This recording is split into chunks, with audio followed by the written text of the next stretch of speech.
we are where we are today, which has been very helpful. And our focus is really kind of shifted a little bit towards being more of a powerhouse in the used car department. And in order to do that, you got to be priced right, you got to be merchandised properly, and then of course you got to be able to make a few bucks with each transaction. Otherwise, if it doesn't make dollars, it doesn't make sense, right?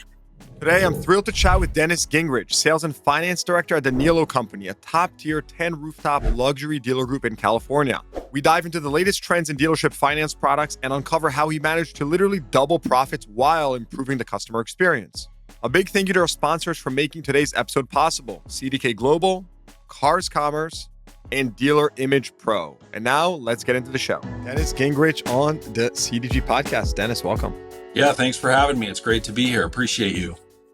Pumped to have this conversation. I was doing my normal course of research prior to the episode, as I always do.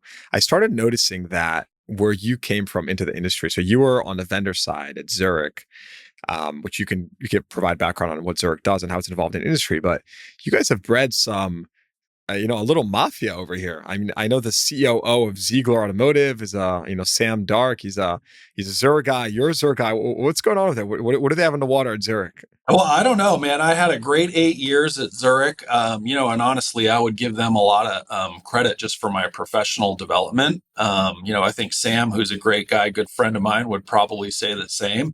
But, really a great company, gave us a great opportunity to, work with dealers on finance and insurance products, training, and a little bit of compliance. But great company. I don't know what's in the water, but I'm glad I drank it for 8 years because it led me here to the Niello Company.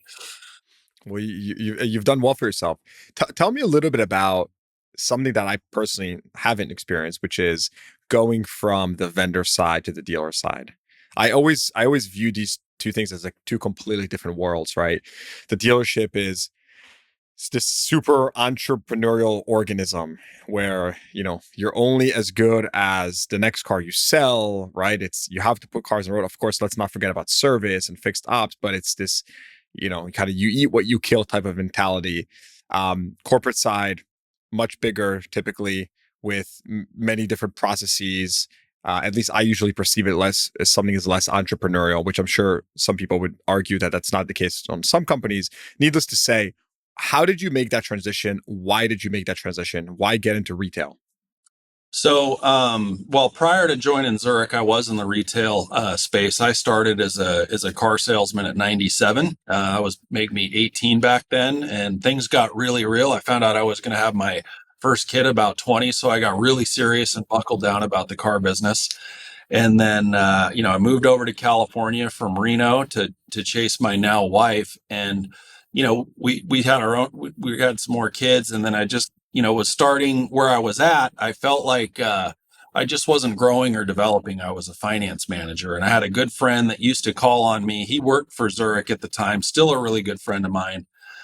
He reached out and said, "Hey, do you have any interest in this role?" And just out of, curiosity, I said, "Yeah, I'd like to talk about it." And really the role was, I would say it wasn't too much different than my role as a finance manager, in that, I still had to not sell a lot of F&I products, right? But I had to help other people sell more F&I products, increase their penetration, profitability in the back end. And I also learned, about the reinsurance piece. So for me, the transition from retail out of into the Zurich role was pretty comfortable for me because training was something I did in my earlier role. So, it was good. And the better my dealers did, the better I did. So it was all about sales, but it was really getting things done through other people and, being a trusted partner with the dealers to help them move a very important profit center in the dealership forward. So I would say it was not too much different, but it was definitely a competitive environment. And it was just about helping dealers sell more F&I products, which is a good thing all the way around. Okay, so you've clearly had lots of exposure to retail by this point, and why take the plunge and go retail? I was just, my boss where I was working at prior to joining Zurich, I had a conversation. It was a difficult conversation. I don't think he appreciated, but I told him, because I was in finance, I was a finance manager. I did well. And I told him, man, if I don't move up and do something different, I am going to move out, right? I just needed something new in my life. I'd been doing finance since I was 20, and it was just time. I didn't feel like I was growing professionally anymore. So, that is really what piqued my interest. And getting into Zurich just really opened my eyes to, so many different parts of the automotive world. So really for me, it was just looking for growth and a different way to grow my career. And I did say early in my career, I'm never going back to retail. Well, never's a Testing long everyone.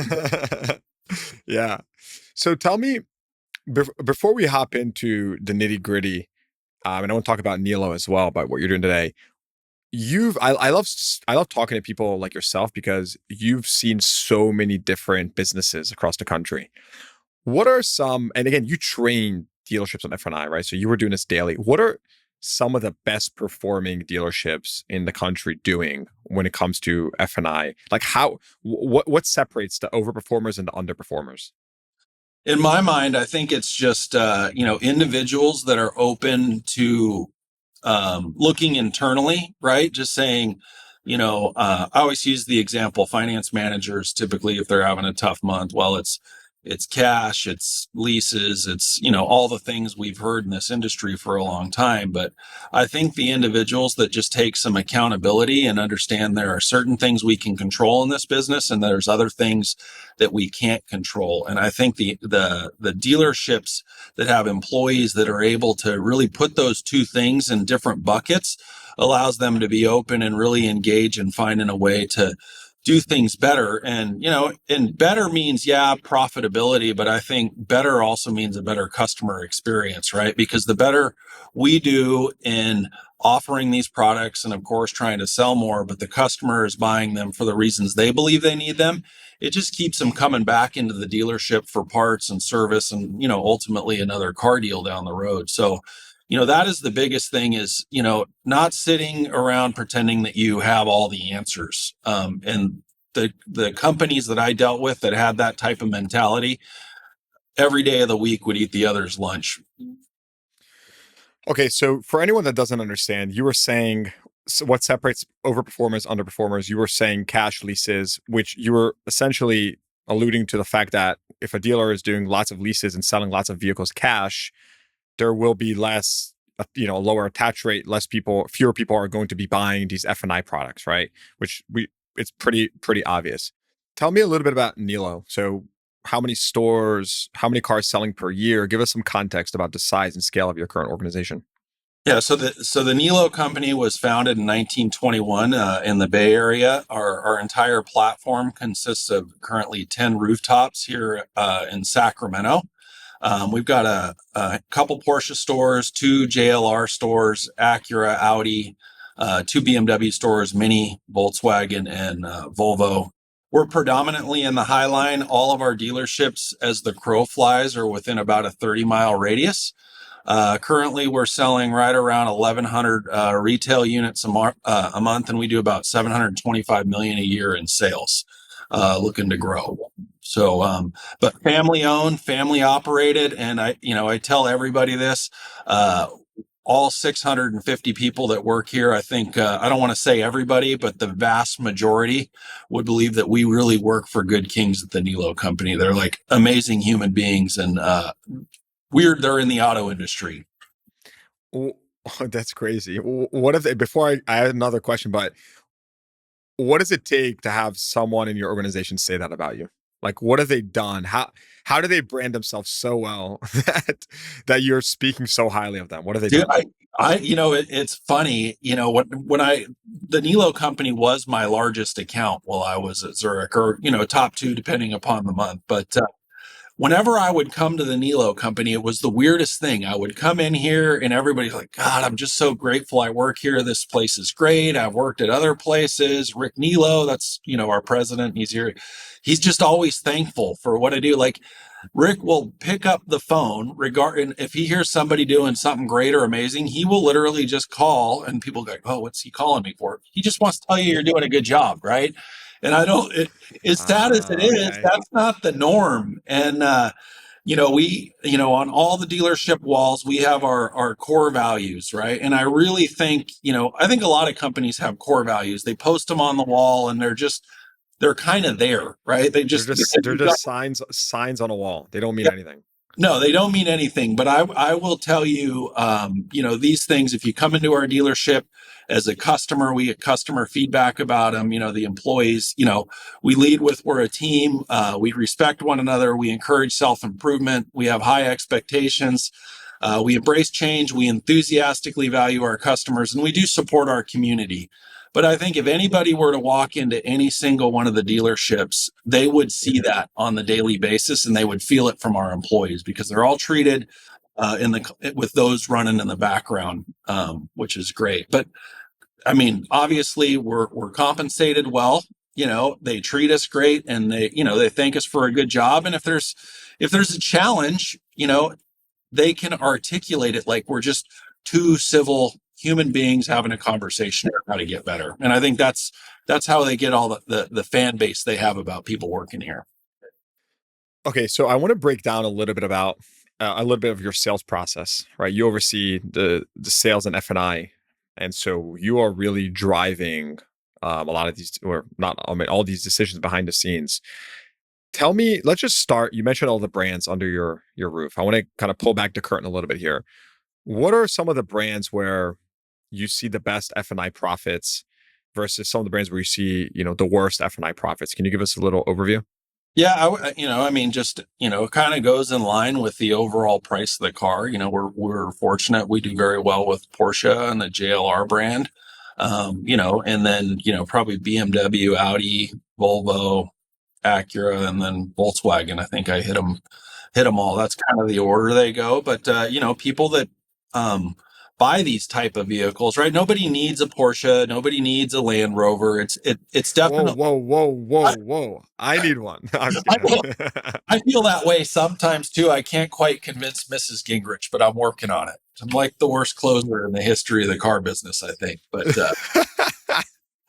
I used to have this every well, actually this is going to be pretty shocking to some that know me and are listening to this, but the only car I ever said, oh, I actually, like want that car, desired it, was, the two-door Porsche. Every guy wants that at some point.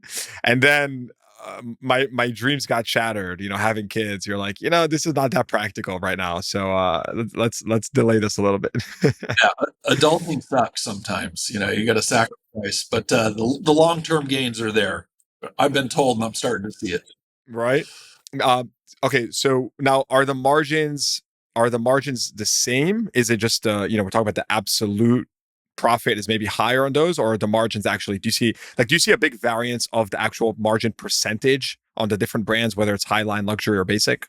Yeah, you get it's a larger, per car, the margin's higher on it, each transaction. Porsche stores are, incredibly valuable. If you look at the Hague report, I think they're at the top of the list of the most desirable franchise for an auto dealer to want to own. And Land Rover's up there as well. So margins are good, but I think it stands to reason. It's probably the same with, almost any business, right? The higher the price of whatever the item is, the more margin you would expect to be in there.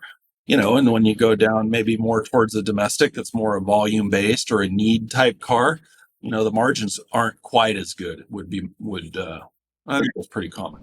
This episode is brought to you by CDK Global, who will once again be streaming its annual industry conference, CDK Connect 2024, on October 22nd. This year's virtual Connect conference will feature CDK's latest product innovations, a keynote from CEO Brian MacDonald, and live breakout sessions focused across all operations of the dealership. You can register for CDK Connect at the link in our show notes below, or by visiting cdk.com/connect. That's CONNECT, cdk.com/connect. Can you explain to us and share I would have to assume that you're brought in to grow margin and improve it alongside other things. What were the margins before you entered Niello? What are they now, right? How have you, because I want to break down like what you've done to drive improvement at this, one business or just one dealership in the country. Without, I know the publics do a good job of putting out their average margin in the back end. I would, You can use public proxies. That's fine. Just we can yeah, use like ballpark ranges. but we perform better than some of the best performing publics, and I also understand that we have, we're more in the luxury ballpark, in terms of which those, like we just talked about, right? The margins are going to be higher, but from when I came on as the finance director, and I had a role as a finance director in the mid 2000s, and that role was more to chase around subprime loans and drive the per car. But this role, when I joined the Niello Company after being with Zurich, was predominantly to improve our F&I PVR, because when front end margin isn't there, and that's been the case for a long time, with the exception of COVID. Dealerships have to make it somewhere, right? It's parts and service, finance. So my role was to move the F&I PVR, and from when I joined to where we're at now, we nearly doubled in a relatively short time frame. And I don't, I'm not going to be the guy, oh, that's all me, because that's not. Yeah, we did training, yeah, we did support. I think just increasing awareness about how important it is to the financial health of the store was part of it. Being in this industry for a long time, I have a pretty good network of people that I just kept in contact, that I had great relationships in jobs prior to Zurich, and was able to recruit a handful of top tier performers. So I think, but between getting some great talent that fit the Niello Company mold, and just keeping it top of mind, and obviously having incentive programs to drive that type of behavior, we are where we are today, which has been very helpful. And our focus is really kind of shifted a little bit towards being more of a powerhouse in the used car department. And in order to do that, you got to be priced right, you got to be merchandised properly, and then of course you got to be able to make a few bucks with each transaction. Otherwise, if it doesn't make dollars, it doesn't make sense, right? Yeah. So yeah, many of the publics are their F&I profit is it's typically around again plus minus 50% of their margin on a vehicle. And in many cases nowadays, it's in like the low to mid 2000s per car, right? So I'm going to assume that you're overperforming there. Now, okay, cool. Now tell me a little bit. You mentioned a couple things here. You mentioned merchandising. What were the two? What were the other two? Oh, just merchandising, getting focused on our used cars and just making sure that we're able price to market, right? If you're not competitively priced, you're not merchandised, you're just not going to sell cars, right? Customers have all that information available. So Neil has a really strong reputation, yet you're holding really strong profits. I want to bridge this gap, right? Take us like one by one, right? So what has been your process? Like very, very specifically, I want to dissect this. We can start with merchandising or anywhere else you'd like to start, but I want to sort of break this down into what you've been like, how you and your team have been able to do this very specifically. Well, I think, when you get into merchandising, if people don't know you have a good or service, you're just not going to sell it. You don't want to be the best kept secret in town when it comes to selling anything.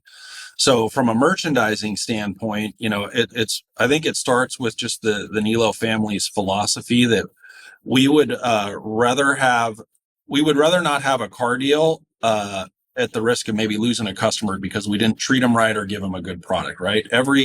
Every pre-owned vehicle we sell, we give everybody a 7-day no questions asked return policy, right? Because that's just something we believe in. If we can't get you the right deal on the right car, it's the wrong deal, right? Both those things have to be present, and I just think it starts with making sure we're putting out a quality product. We're very meticulous when it comes to reconditioning our cars. So when people leave a Niello Company dealership, it's not just a car going over the curb. It really is our reputation. The family's been in this community for over 100 years, and they really, that's more valuable to them than I think than the dollars and cents. They want to have a good name in the community. They support the community. So I think it starts there. And when it comes to merchandising, one thing that we really push with our stores is, when we take take a vehicle in on trade, or maybe we get something from the auction, which we try to stay out away from there as much as we can, or we acquire a vehicle out of our service drive, it's a full push to get that car photographed, put through the shop, and priced in line with the market as quickly as possible. Because with used car values diminishing the way they are, time is not on our side. So merchandising is good, is a big focus for us, because we know the better we do there, the quicker we do it, the more success we're going to have, and it's really played out over these last several months that way. Couple questions there. First of all, you mentioned 7-day return policy. How many people exercise that return policy? Like Or percentage? less than 1%. The salespeople, if it happens to them once, it happens all the time, but it like seldom happens. If we sell 1,100 cars, I would be surprised if we had more than 5 in any given month. I think that's the best kept secret. I've actually experienced a similar thing, right? We found ourselves in a situation, right, at our used car lot where we were taking cars back anyways because we would just not argue. It's literally not worth it. Anyone who's been in business for any amount of time knows that it becomes a war. It's the dumbest thing you could do is keep someone hostage in a vehicle that they don't want. And then it came to a point when they were like, wait, why are we not marketing this if we're anyways doing it? So to your point, I have experienced the same exact thing. It's almost no one almost ever returns their vehicle. No, they don't. And, hell, at the end of the day, we have people that return their vehicle for good reason. And it maybe it's not now, but it's certainly not never, to where if you hold their feet to the fire, chances are you're never going to see them again. And we do have people, hey, you let us out of a car 3 months ago. Thanks. We just had something come up. We got it all sorted, and now they're back, and we got a customer for life, in theory. Third question is, you spoke about merchandising, photos, getting those cars on the website. Just explain that a little bit more to us. I mean, are you doing anything unique? Again, I'm scrolling through your inventory here. I looked at it a second ago. And so it seems like, you invest a lot into your merchandising in general. What are you doing there? We have individuals in-house. We use a platform called Dealer Image Pro. And, we have an individual or 2 individuals at each store that uses this technology and hardware to photograph every single vehicle as it comes into inventory, right? And, they do a good job in terms of making sure they're consistent. I kind of equate it, if you've ever deposited a check on your mobile phone, it's really not any different, right? It just shows these little wireframes around the car. So the individual taking the photos just goes bing, bing, bing, bing around the car. That way they all show up consistently, and we get a consistent look and feel across the group. They do some backgrounds, but, we really weekly, twice a week, we really measure, what percentage of our inventory, new and used, has photographs. Because if it's not photographed, chances of somebody clicking on that vehicle, submitting a lead, just plummet significantly, right? So we really lean into our team and track and measure what percentage of their inventory is photographed and online. Because if it's not online, it might as well not exist. I believe if you do not have photos, you're not going to sell that car. I know for me personally, I was shopping for a truck, and I had zero interest in looking at anything that did not have real photos, because the jelly beans, as they call them, those little CGI images, it could be blue, but that blue does not look like the blue you're buying. Yeah. Well, first of all, I know Dealer Image Pro very well. They are a partner of the podcast, a sponsor of the podcast, so super familiar with their product. Second of all, I'm curious about, you mentioned putting pictures on, you measure how many vehicles have pictures on the website twice a week. How do you balance this equation of having pictures on vehicles? Is that only like post reconditioning, pre? I always found that in our industry, we used to put pictures right away for everything. And then we ran into a situation where people would come in for vehicles that weren't ready, and they wouldn't want to buy what's already available. And then we hired someone from Drive Time, believe it or not, who really was gung-ho about deploying the Drive Time model, which is like, hey, I'd rather have a little bit more inventory. Let's recondition it all. Let's make sure it's perfect. Then put up pictures when it's ready. So we'll always have, a certain percentage of our inventory in what's called work in progress. And that is actually not merchandised yet. or visible on a site with real life images. It may be there potentially as a coming soon, but no images. So how do you run that process and are able to maintain such a high customer experience at the same So, time? so we encourage our stores to take photos immediately. The sooner they're on the website, whether they're through reconditioning or not, we want them out there. And, I guess there's probably different viewpoints on this, but going back to the earlier conversation about acquiring inventory, right? You got to go in eyes wide open. You're going to need tires. You're going to need this. You're going to need that. If you're doing a good job, you're able to know where you're going to be in that car, and then you can see what the market is transacting at from a retail standpoint, and you price it accordingly. So it's out there. And then what we've found is we do get leads and inquiries on these vehicles that aren't quite ready.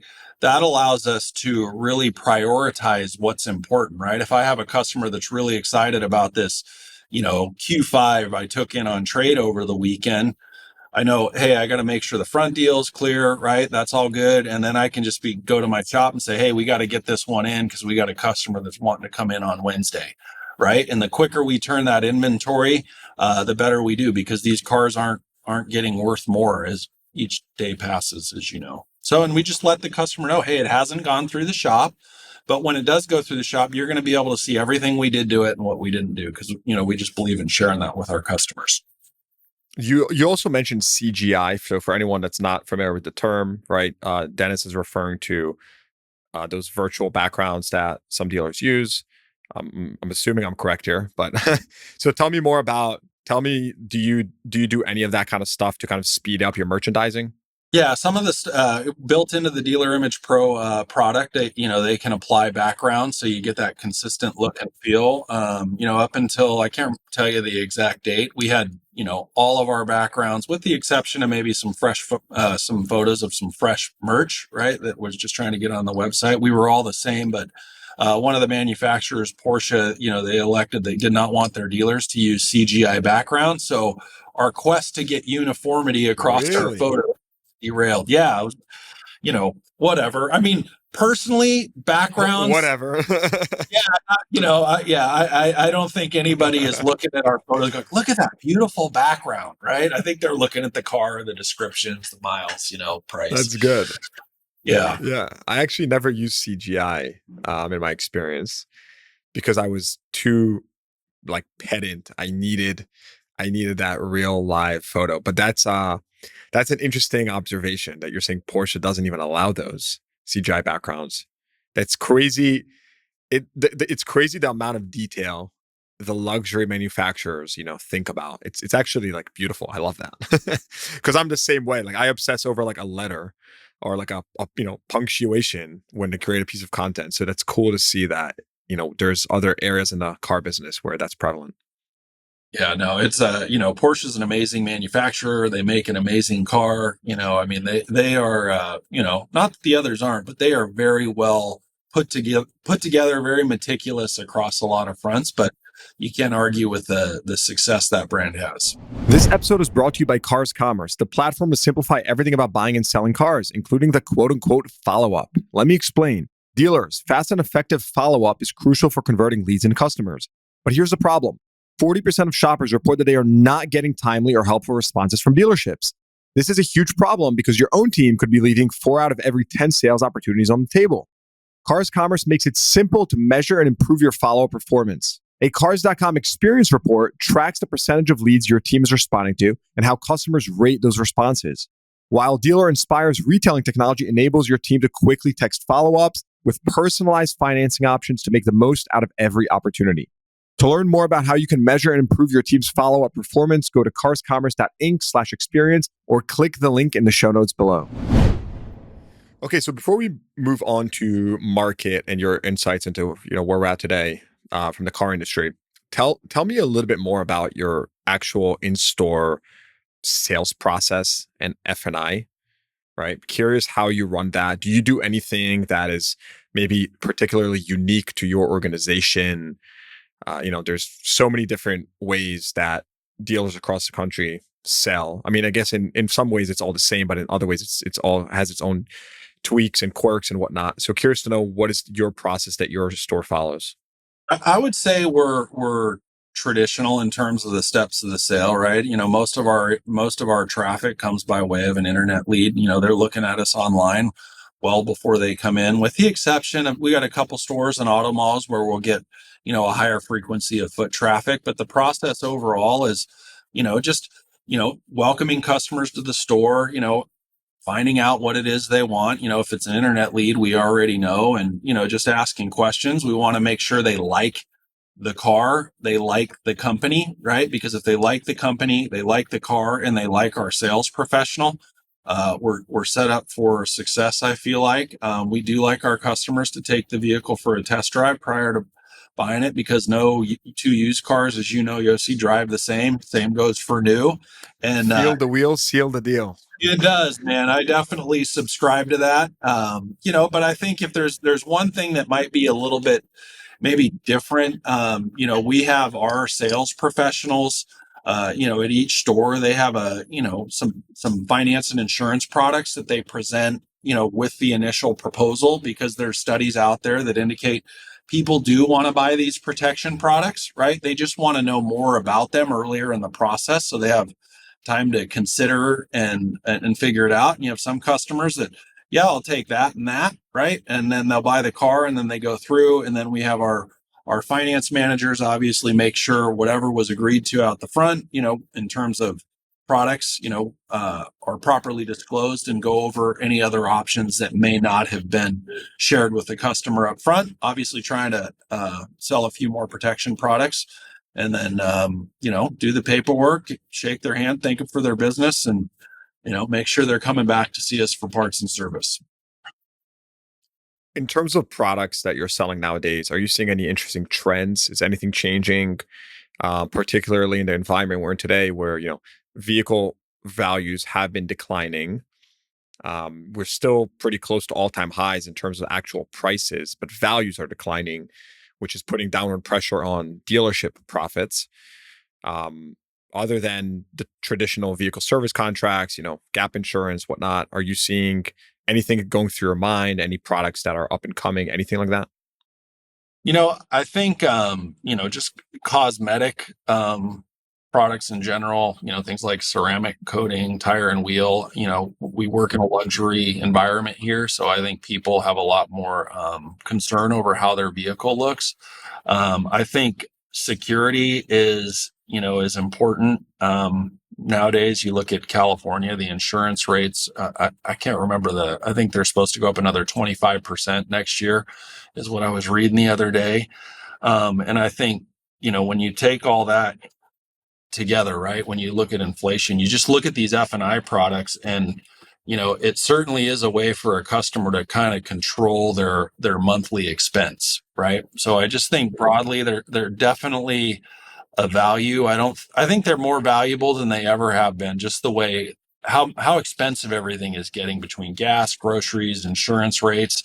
And then you look at our labor rates. So people are more risk averse. People are definitely more risk averse.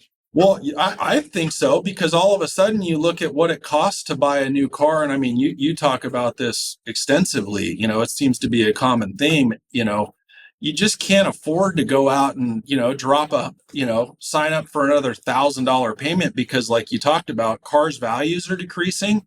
So they're worth what they're worth. People owe more on their car than the value. That there's no payoff fairy, right? That difference just gets tacked onto the loan. So you're exacerbating an affordability problem. So finance managers and just dealerships in general, making F&I products really a focus will not only give a good experience, but it really will allow the customer to hang on to that vehicle and manage risk a lot more efficiently, especially if they're living paycheck to paycheck. And, it's in the news. There's a lot of the public is living paycheck to paycheck, unfortunately. Mm-hmm. What's your outlook right now for the business? I posted this the other day. I wrote, interest rates at decade highs, vehicle prices near all-time highs, monthly payments near all-time highs. So new car sales must be declining, right? Nope. Plus over 8% from last year, and plus 12% from last month. The resilience of the American economy is bewildering. What's your take here? I'm optimistic. I've been doing this since '97, and if you put it all on a graph, minus a few a few dips. It just continues to go up and to the right. We got some stuff coming up here in November, which will be interesting, but what goes up must come down, eventually. And I'm referring to rates, but I think, America, its citizens, there's a love affair with their car. We are very much into our cars. Where you go over to Europe, they don't quite have that same vibe that we do. That's just how we're set up. So I'm optimistic. I think it's going to be good. And I also, I just think it's a great industry, and I don't think it's going anywhere, anytime soon in the way that we know it today. I think if it's going to go anywhere, it's going to be dealerships being more customer centric and finding out the right way to meet the customer where they want to be to make these transactions quicker and more enjoyable. I think that's where it's going. Is anything out there concerning you nowadays?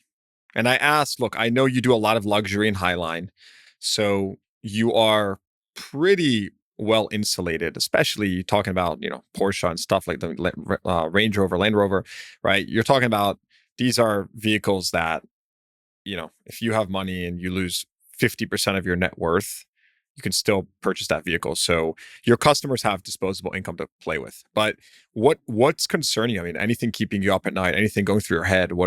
Give us kind of the behind the scenes. Yeah, I mean, I do broadly have concerns about overall affordability. We sell a significant amount of pre-owned cars, even off-brand. They're not all luxury. And people are looking for, as my father used to call them, cheap seats. Everybody wants an affordable car to get back and forth to work. And, if those aren't present, which, it makes it tough. And then you have these rates. I think it does make it really challenging for consumers to find affordable, reliable transportation. And if you can't get to and from work, you got a whole host of other problems that go along with it.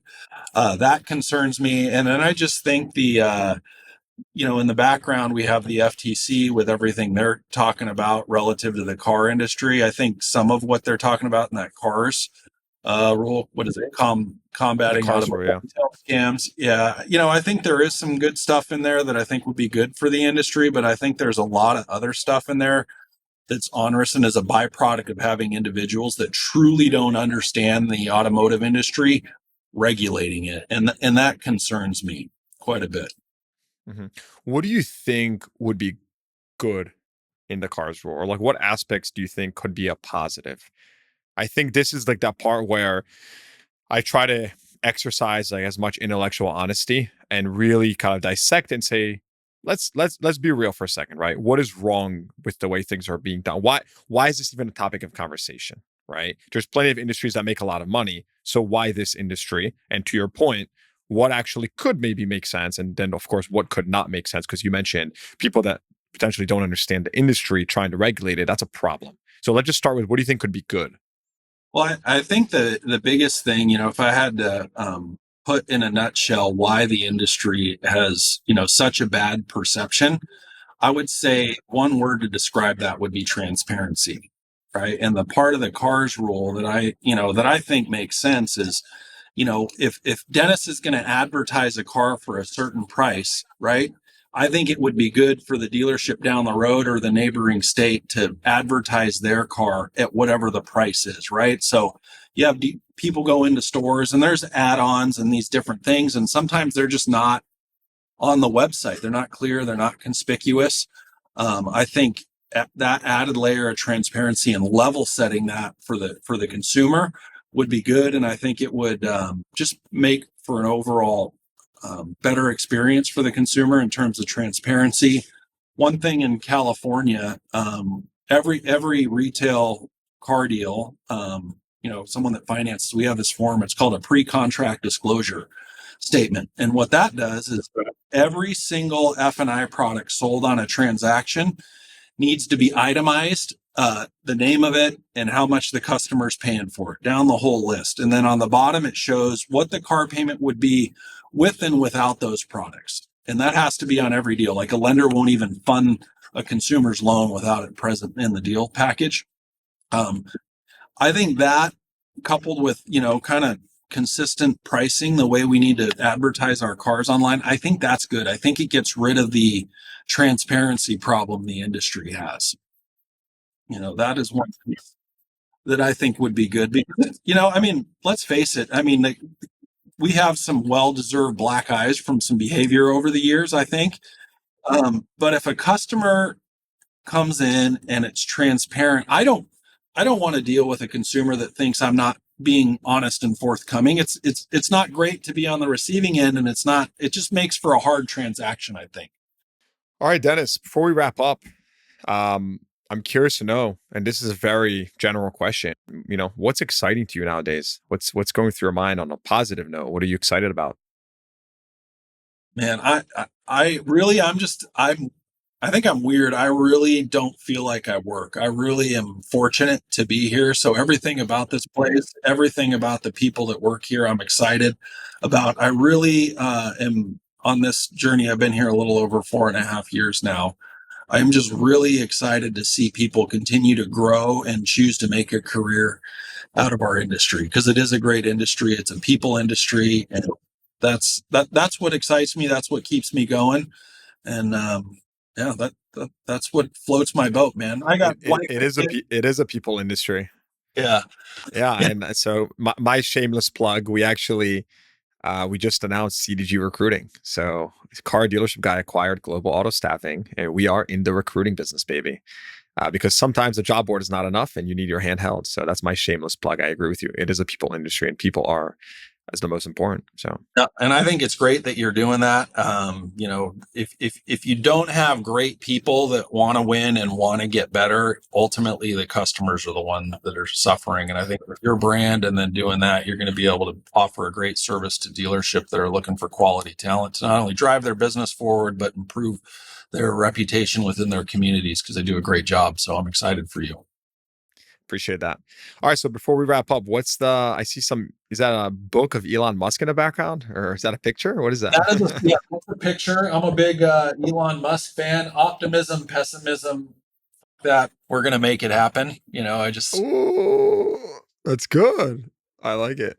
Yeah. Elon is a follower of car dealership guys. So we have him in our corner. Good stuff. All right, Dennis. Really appreciate you coming on. This was really insightful. So we'll have to do it again at some point. Wish you the best of luck. It seems like you're running a tight ship over there. Likewise. Thanks for having me. And it was great having a conversation with you, and keep on doing what you're doing. It's great for the industry and the community. Thank you. All right. Hope you enjoyed that episode. Please give the podcast a rating, consider subscribing to the show, and check the show notes for links to what we talked about. Thanks for tuning in. I'll see you guys next time.